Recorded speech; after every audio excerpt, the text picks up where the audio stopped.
চিকিৎসা পরিষেবা নিয়ে প্রশ্ন উঠছে সোনামুড়া সামাজিক স্বাস্থ্য কেন্দ্রের বিরুদ্ধে। অভিযোগ, দিনের বেলা চিকিৎসা পরিষেবা কিছু পাওয়া গেলেও রাত্রিতে আপাতকালীন কোনো পরিষেবাই পাচ্ছেন না রোগীরা।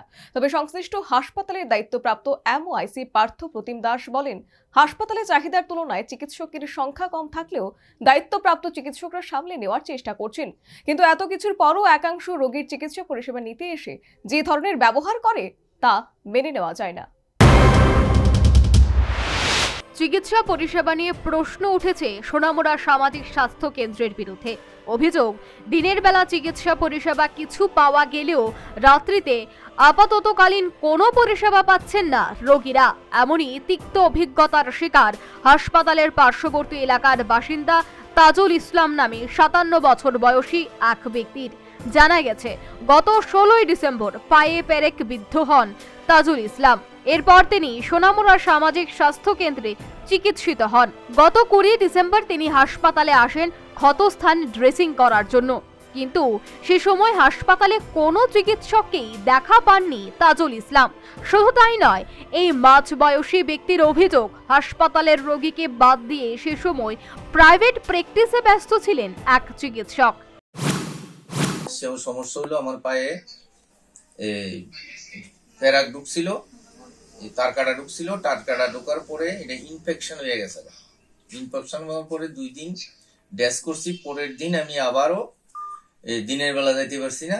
সন্ধ্যা 7:30 8টার দিকে গেছি। আমি দিনের বেলা যাইতে পারছি না। দিনের বেলা আমার সুগারের ডাক্তারের কাছে গেছিলাম। আমি সুগারের ডাক্তারে ওষুধের লিখে, তখন আমি ওই কাছে সুগার ডাক্তার থেকে ওষুধ লইয়া আইয়া আমি হসপিটালে গেছি। আমার এটা ব্যথায় খুব ফুলে গেছে। তখন আমি যাওয়ার পরে কোনো ডাক্তার নাই। তখন পাত্র ডাক্তার ঘরে বসা রুগী দেখে। তখন আমি প্রাইভেট চেম্বারে রুগী দেখে। তখন আমি বলছি যে আপনি প্রাইভেট চেম্বারে রুগী দেখেন, আমি হাসপাতালে আইলাম, আমারে দেখতেন না, আপনি পয়সা দিয়ে রুগী দেখবেন। এই কথা কইয়া আমি তখন। এই ঘটনা প্রসঙ্গে হাসপাতালের দায়িত্বপ্রাপ্ত এমওআইসি পার্থ প্রতিম দাস বলেন, হাসপাতালে চাহিদার তুলনায় চিকিৎসকের সংখ্যা কম থাকলেও দায়িত্বপ্রাপ্ত চিকিৎসকরা সামলে নেওয়ার চেষ্টা করছেন। কিন্তু এত কিছু পরেও সেদিন তাজুল ইসলাম চিকিৎসা পরিষেবা নিতে এসে যে ধরনের ব্যবহার করলেন তা মেনে নেওয়া যায় না। রোগী দেখা হয়, এটা দেখে নেন। 3 জন ডাক্তার আছে সোনামুড়া হাসপাতালে বর্তমানে। একজন নাইট করছে, একজন পরের দিনে যে নাইট করছে সে ইভিনিং করছে, এবং ইভিনিং যে করছে সে পরের দিন মর্নিং করছে। এইভাবে 3টা শিফট আমরা ম্যানেজ করছি। প্রত্যেকটা শিফটে 150 করে 50 জন করে প্রত্যেকদিন 250-300 পেশেন্ট দেখছি। ইমার্জেন্সি সামাল দিচ্ছি। তারপরে অনেকগুলি ন্যাশনাল প্রোগ্রাম চলছে আমাদের সাথে একসাথে। বিকশিত ভারত প্রোগ্রাম চলছে, প্রতি ঘরে পিজিএস প্রোগ্রাম চলছে, প্রতি ঘরে সুশাসন প্রোগ্রাম চলছে, যেখানে আমাদের হেলথ কমিটি যেতে হয়, বিভিন্ন প্রোগ্রামে মিটিং অ্যাটেন্ড করতে হয়। এতগুলি কাজ করে এরপর ডিউটি করে যখন মানুষের কাছ থেকে পরিষেবা দেওয়ার পরে এই সমস্ত ব্যবহার আশা করা কাম্য না। আর ব্যক্তিগতভাবে ওনার সাথে আমার কোনো শত্রুতা নেই, কোনো ধরনের কোনো ব্যাপার নেই।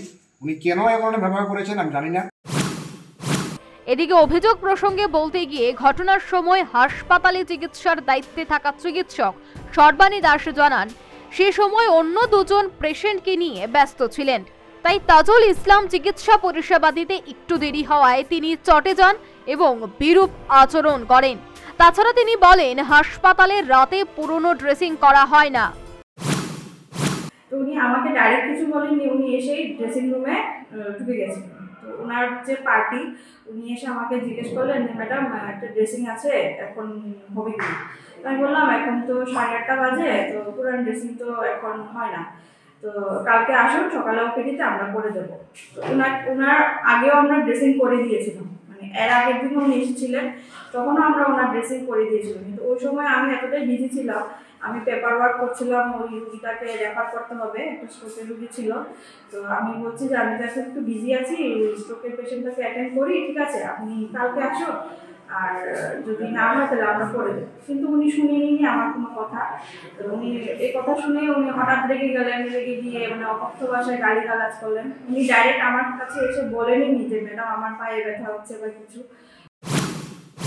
এই হাসপাতালে চিকিৎসা পরিষেবার বিভিন্ন বিষয় নিয়ে রোগী ও রোগীর পরিজনদের একাধিক অভিযোগ রয়েছে। তবে হাসপাতালে চিকিৎসা পরিষেবা নিয়ে দায়িত্বপ্রাপ্ত চিকিৎসকদের সাথে কারোর অভাব্য ব্যবহার কোনো মতেই কাম্য নয়। কারণ সবাইকেই মনে রাখতে হবে, চিকিৎসকরা মানুষ, যন্ত্র নয়। তাদেরকেও বিশ্রামের প্রয়োজন রয়েছে। পাশে থেকেই চিকিৎসকদের কাছ থেকে পরিষেবা নিতে হবে। Bureau report, news vanguard.